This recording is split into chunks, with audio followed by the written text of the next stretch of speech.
Bismillahirrahmanirrahim. Assalamu alaikum students.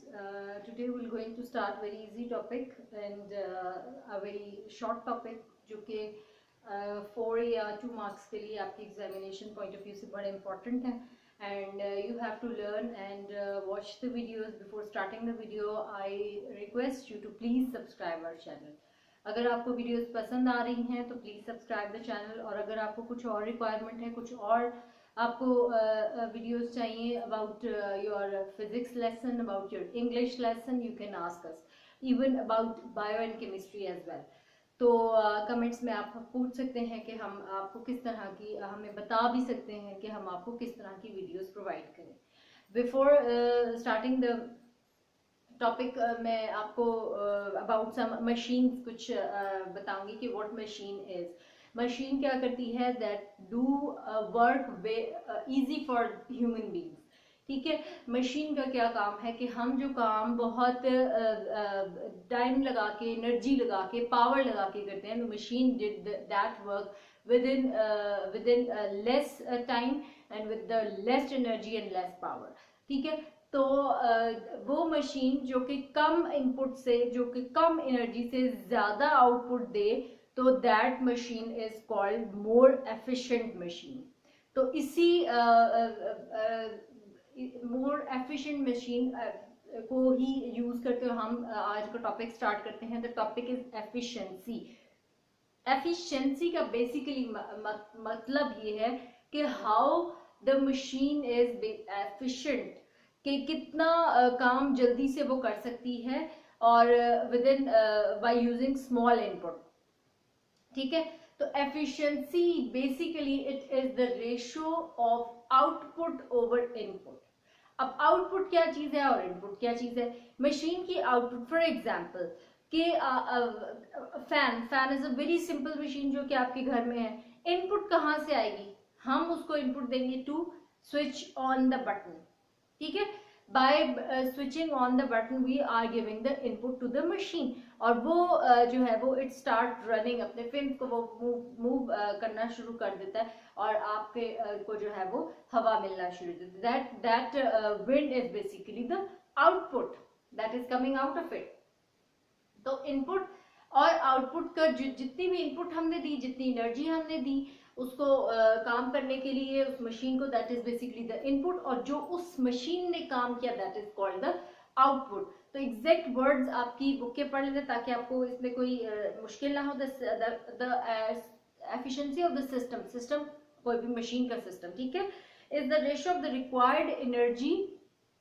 Required energy obtained या energy required by the obtained from system as output to the energy to the total energy given to it as input. बात वही है कि जितनी simple अगर इसकी definition देखी जाए तो required output over the input, कितनी आउटपुट उसने दी divided by the input. Now comes to the second thing. Definition हमने पढ़ ली हमने इसकी. It is basically the required output to the energy provided to the machine या सिस्टम.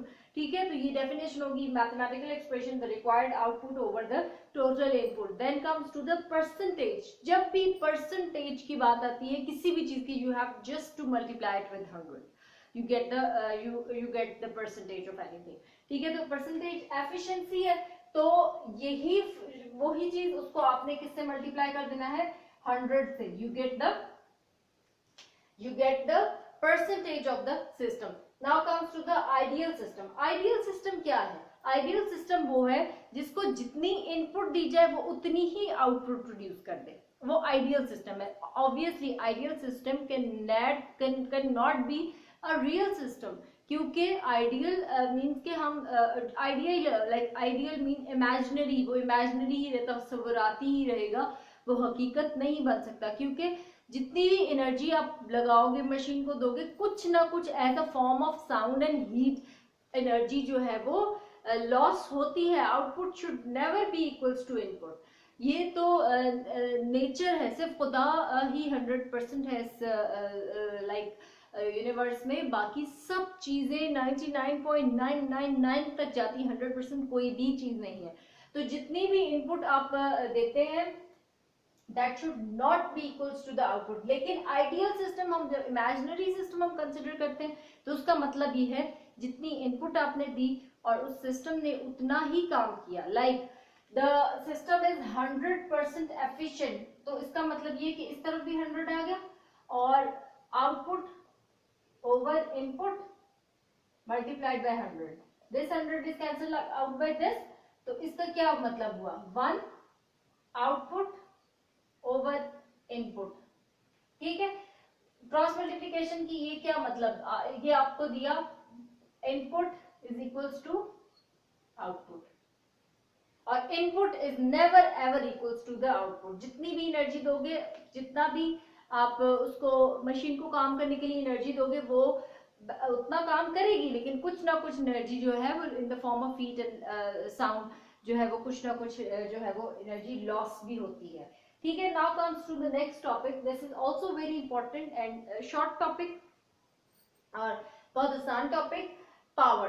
पावर की डेफिनेशन है कि rate of doing work. The definition of power is rate of doing work. इससे पहले मैं आपको बता चुकी हूँ, जब भी रेट का वर्ड आएगा मैथमेटिक्स में, फिजिक्स में, तो उसका मतलब है you have only to divide that quantity with the time interval. ठीक है, तो रेट ऑफ डूइंग वर्क का मतलब है कि वर्क को टी से डिवाइड करके यू गेट द पावर। ठीक है, तो ये तो डेफिनेशन होगी पावर की। The rate of doing work is called power. अब mathematical formula, W that is the work done। For example हम किसी ऑब्जेक्ट के ऊपर काम कर रहे हैं, दैट इज W, और within an instant T काम कर रहे हैं, तो उसकी पावर क्या होगी, T is equal to W over T, and this power is a scalar quantity, unit of power is joule। ठीक है, unit of power is joule। और फिर उसके बाद ऑब्वियसली जिस तरह 1 न्यूटन की हमने और 1 वॉट की, sorry, the unit of power is watt, not joule। The unit of power is watt, not joule। और जिस तरह हमने 1 न्यूटन की डेफिनेशन पढ़ी थी, जिस तरह हमने 1 जाउल की पढ़ी थी, उसी तरह 1 वॉट की पढ़ेंगे। तो आपका 1 वॉट की डेफिनेशन क्या होगी, 1 watt is the power is said to be 1 watt। power 1 watt तब होगी when 1 joule is work done on a body within 1 second। power is equals to 1 watt when 1 joule is work done on a body within 1 second। so the 1 watt will equals to joule per second। ठीक है, joule पर second. और कुछ इसमें जो है वो आगे इसके बड़े लाइक बड़े बड़े यूनिट्स जो हैं वो हम डिस्कस कर लेते हैं। 1 kilo watt is equals to 10 raise to the power 3 watt. ये 9th के फर्स्ट चैप्टर में आपने पढ़ा हुआ है। और 1 mega should be equals to 10 raise to the power 6 watt. ठीक है जी, अच्छा जी, उसके अलावा एक और यूनिट है इसका, यहां बता देती हूं मैं, 1 horse power which is equals to 1 HP, that is equals to 7, इसको 1 HP भी लिखते हैं, 1 HP which is equals to 746 watts। 746 watts, ये इसकी कॉन्टिन्यूटी में ये इसके नीचे ही आ जाएगा। ठीक है जी, अच्छा जी। नाउ मैं इसको इस टॉपिक को रिकॉल करती हूँ कि first of all you have to write the definition, then mathematical formula that is which is equal to P is equal to W over T। Then you have to tell that power is a scalar quantity or vector is a scalar quantity, क्योंकि इसमें direction involve नहीं है, power कहीं भी लग सकती है without any direction. Unit, जिसका यूनिट है वॉट, और 1 वॉट की जो हेडिंग लगा के फिर अपने 1 वॉट की डेफिनेशन लिखनी है। The work power is said to be 1 watt. अगर 1 जूल वर्क किया जाता है बॉडी पे 1 सेकंड में, then power should be equals to 1 watt. ये थोड़े लार्जर स्केल के इसके यूनिट्स हैं, किलोवाट, मेगावाट और इसके बाद हॉर्स पावर। ठीक है, तो this was a bit smaller topic, a very easy topic. You have to watch the video again and again ताकि आपको इसकी best understanding हो। Again, I request you to subscribe the channel and don't forget the bell icon. Thank you very much.